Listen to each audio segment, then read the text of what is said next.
Hello दोस्तों, नमस्ते। मैं फिरोज़ खान आप सभी का स्वागत करता हूं हमारे किरोसा अकेडमी के ऑनलाइन प्लेटफॉर्म के ऊपर। और आज हम पढ़ने वाले हैं एम्स बीएससी नर्सिंग 2024। बिगुल बज चुका है, एग्ज़ाम डेट आ चुकी है और हमें तन मन धन से तैयारी पे लग जाना है, क्योंकि एम्स का एक रूल्स है। क्योंकि हर कोई दूसरी यूनिवर्सिटी तो क्या है कि एग्ज़ाम के टाइम में डेट डालती है, लेकिन इसका एक अच्छा रूल्स है।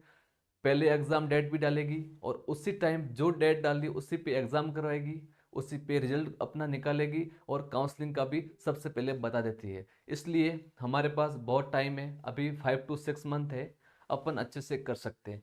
चलो हम आज शुरुआत करते हैं। एम्स बीएससी नर्सिंग एग्जाम कब होने वाला है, सबसे पहले नोटिफिकेशन के बारे में बताएंगे आपको। AIIMS BSc nursing exam 2024 BSc nursing के बारे में और जीएनएम के बारे में मैंने आपको कल बताया था। अब हम एंट्रेंस एग्जाम के बारे में बताएंगे। नोटिफिकेशन कल आ चुका है। एंट्रेंस एग्जामिनेशन कब है? 8 जून। 8 जून सैटरडे को रहने वाला है और इसका रिजल्ट भी 18 जून को, 10 दिन के बाद रिजल्ट भी घोषित हो जाएगा। और स्टार्ट ऑफ काउंसलिंग, अभी देखो इन्होंने क्या किया, एंट्रेंस एग्जाम का डेट बता दिया, रिजल्ट की डेट बताई। अभी भी काउंसलिंग जल्दी घोषित करने वाले हैं, कब देने वाले हैं, ठीक है। फर्स्ट राउंड, सेकंड राउंड, ये 2 राउंड तो फिक्स से होने वाले हैं। अगर बाई चांस कोई स्टूडेंट रह जाते हैं या फिर किसी वजह से किनका रिजल्ट या फिर कुछ हो जाता है, उसके बाद ये लास्ट राउंड हो सकता है, इसका भी कंफर्म नहीं। देखो, open round of counselling for AIIMS new Delhi, new Delhi की गाइडलाइन पे इफ सीट आर वेकेंट, अगर सीट खाली रह जाती है तो ये देखने को मिलेगा, ठीक है। 2 राउंड तो फिक्स है। फर्स्ट राउंड की काउंसलिंग होनी है, इन्होंने बोला dates will be declared later, just exam के बाद में बता दी जाएगी, और सेकंड काउंसलिंग की। लेकिन अभी इन्होंने एक ओपन राउंड बताया, अगर बाई चांस वैकेंट रह जाती है तो, नहीं तो ऐसा कोई जरूरी नहीं है, ठीक है। अब हम पढ़ने वाले हैं एम्स की कॉलेज कौन कौन सी है, क्योंकि अब तक तो लगभग किसी को पता नहीं होगा। लोग सोचते हैं कि सिर्फ एम्स हॉस्पिटल ही है, लेकिन एम्स अपना बीएससी नर्सिंग भी करवाता है, हर किसी को पता नहीं। ये बताना जा रहा हूं मैं आपको। एम्स की कॉलेज दिल्ली के अंदर है, सबसे बड़ा अपना इंस्टीट्यूट है।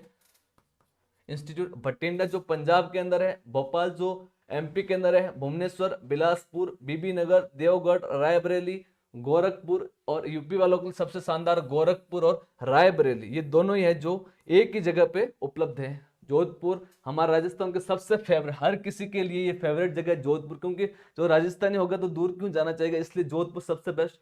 कल्याणी पश्चिम बंगाल के अंदर है, नागपुर, मंगलागिरी, पटना बिहार के अंदर है, रायपुर छत्तीसगढ़, और ऋषिकेश देखने को, ये सब क्या है, 12 है। टोटल कितनी है? 16, 16, सॉरी है ना, 16 है। और एम्स तो भी 26 है, लेकिन अभी कॉलेज जो बीएससी नर्सिंग करवाती है ना, बीएससी नर्सिंग के लिए कॉलेज कितनी है? 16 देखने को मिलती है। सब अपना अपना अलग अलग क्राइटेरिया है। इसके बाद हम पढ़ेंगे सिलेबस। सिलेबस इस बार चेंज तो नहीं कहेंगे, लेकिन थोड़ा बहुत चेंज हुआ है। चेंज क्या हुआ, लेकिन इसमें स्टूडेंट के लिए फैसला ले लिया गया है कि 20% कम कर दिया गया है ना।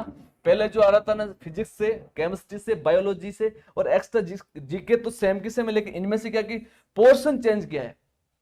एग्जाम के मार्क तो 30 पहले भी थे, 30 अब है, 30 भी रहेंगी, वो चेंज नहीं हुआ। लेकिन इन्होंने क्या किया, जैसे पहले जो टॉपिक आते ना फिजिक्स में से, कुछ टॉपिक हटा दिए है, केमिस्ट्री में से हटा दिए, बायोलॉजी में भी हटा दिया, और जीके में कुछ टॉपिक हटा दिए, जिससे स्टूडेंट आराम से अपना क्रैक कर सके, ठीक। टोटल मार्क्स होंगे 100 नंबर का क्वेश्चन पेपर होगा, उसमें फिजिक्स, केमिस्ट्री, बायोलॉजी और एक्स्ट्रा।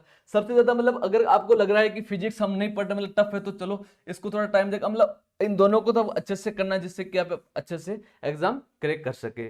चलो हम पढ़ते हैं आगे। यूनिवर्सिटी इन ऑल स्टेट, देखो हमारे राजस्थान में तो RUHS कराती है, राजस्थान यूनिवर्सिटी हेल्थ साइंस, जो अभी 39 से 40 कॉलेज है, प्राइवेट और गवर्नमेंट की मिला के टोटल इतनी कॉलेजेस है, क्योंकि कॉलेज का होना सबसे पहले पता होना जरूरी है।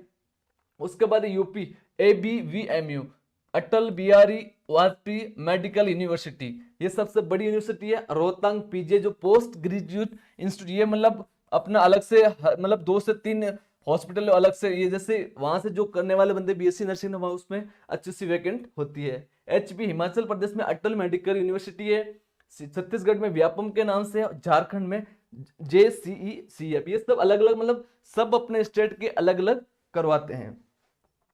अब हम पढ़ेंगे स्ट्रेटेजी फॉर एग्जाम, सबसे मोस्ट इंपोर्टेंट टॉपिक क्यों है, क्योंकि आजकल रेगुलरिटी के नाम पे अपन नहीं जाएंगे।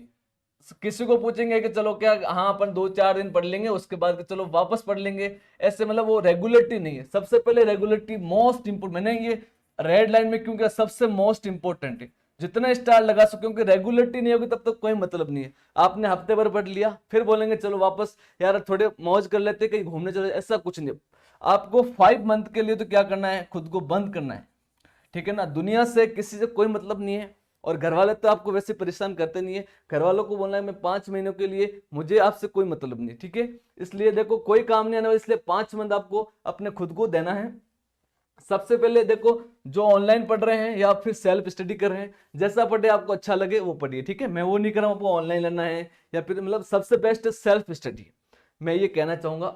उसके बाद देखो सबसे पहले आपको 4 आवर्स स्टडी, देखो 4 से 6 घंटे अपने को, जैसे आप कोई ऑनलाइन ले रहा है, तो आपको 4 से 6 घंटे आप आराम से पढ़ लीजिए। उसके बाद सेल्फ नोट्स। अब देखो आजकल कोचिंग सब अपने अपने नोट्स प्रोवाइड करते हैं, और ये बेस्ट है, क्योंकि अगर बच्चे के लिए टाइम मतलब बचेगा, लेकिन फिर भी मैं कहना खुद के सेल्फ नोट्स, अगर कुछ गलती हो रही है तो भी पता चलेगा आपको, और खुद के नोट्स एग्जाम के टाइम आप अच्छे से उसको प्रिपेयर कर सकते हो। इसलिए आपको सबसे पहले ई नोट्स दे रहे, अच्छी बात है।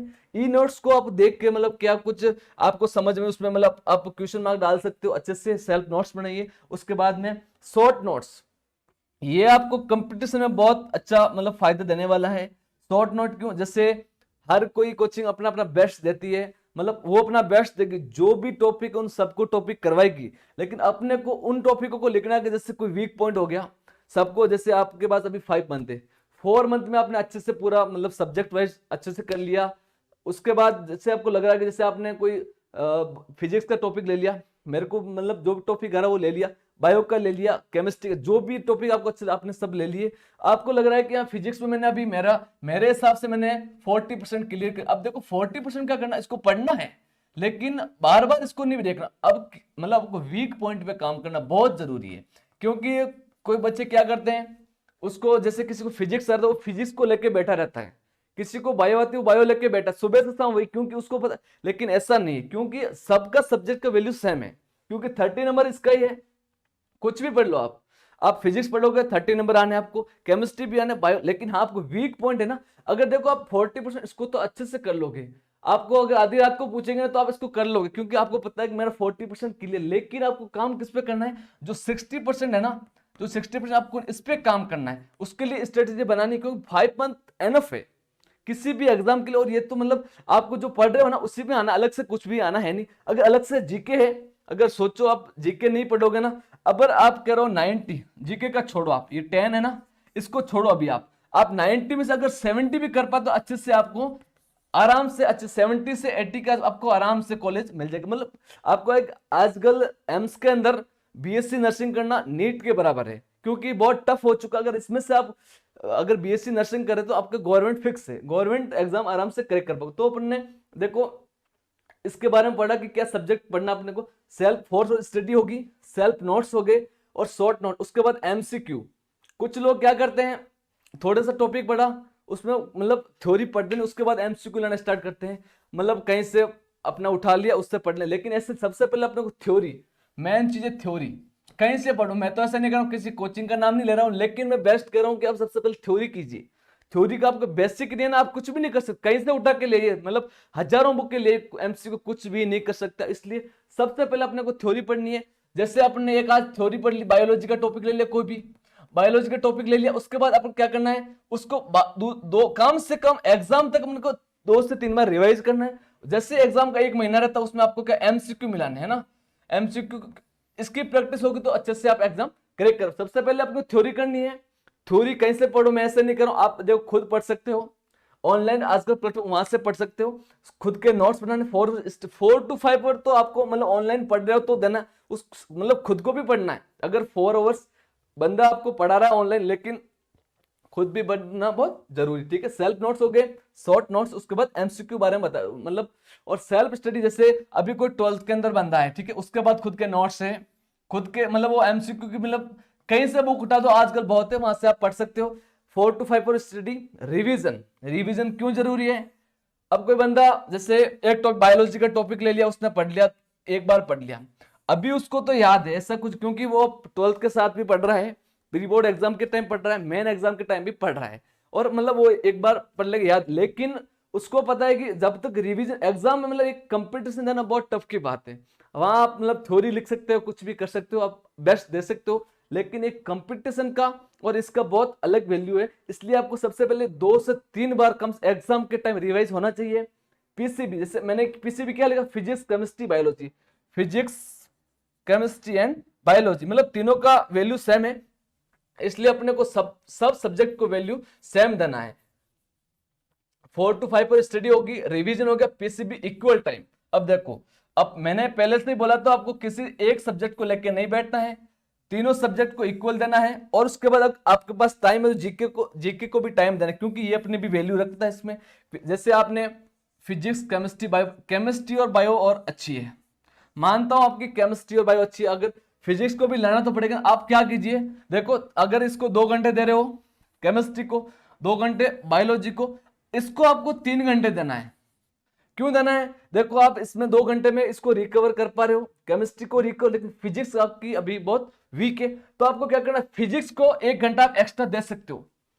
समझे आप, 1 घंटा एक्स्ट्रा क्यों देना है, 2 घंटे में ये कर लोगे, ये कर लोगे, लेकिन इसको भी साथ में लेके, क्योंकि अगर आप 2 सब्जेक्ट कुछ कर नहीं सकते, ऐसा तो है नहीं कि आपने 30% जैसे ये केमिस्ट्री है 30 इससे तो आपका मतलब ये क्रैक होना है नहीं, फिजिक्स को भी लेना है। मानता हूं जीके आपसे नहीं, अब उसको छोड़ो, अभी फिलहाल जीके के लिए मैं बात नहीं कर रहा हूं, लेकिन उसको पढ़ना है। सबसे पहले अपने को ये जो 90% कोर्स हो रहा है ना, उस पर ध्यान देना। अगर आप केमिस्ट्री फिजिक्स कर रहे हो या फिर केमिस्ट्री बायो आपका अच्छी है, तो फिजिक्स को आप एक्स्ट्रा घंटे देके कर सकते, वीक सब्जेक्ट एक्स्ट्रा कोर्स मैंने सबसे पहले लिख दिया, क्योंकि बहुत जरूरी है। एमसीक्यू बता दिया अपने, क्या पढ़ा स्टडीज किसके, ऑनलाइन ले रहे 4 to 5 स्टडी, सेल्फ नोट्स और शॉर्ट नोट एमसीक्यू, इसके बारे में आज हम पढ़ा है। ठीक है, थैंक यू सो मच।